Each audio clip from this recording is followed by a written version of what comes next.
High বন্ধুরা, এখন good night বলবো তার আগে একটুখানি একটা জিনিস দেখাচ্ছি।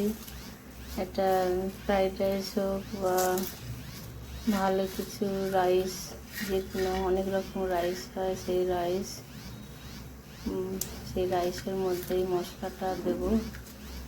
এই মশলাটা বেটে রাখলাম, মাংসতেও দেওয়া যাবে, এটাতে ধনেও যাবে, কিন্তু ধনে আমার কাছে ছিল না, তাই জিরে, সাহা জিরে, এলাচ, দারচিনি, লবঙ্গ দেব না, আর তেজপাতা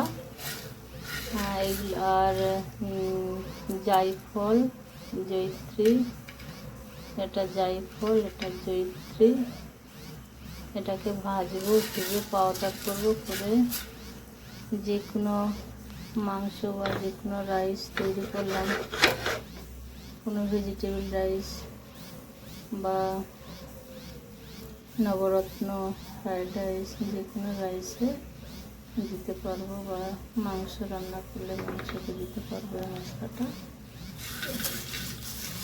ঠিক আছে বন্ধুরা, গুড নাইট।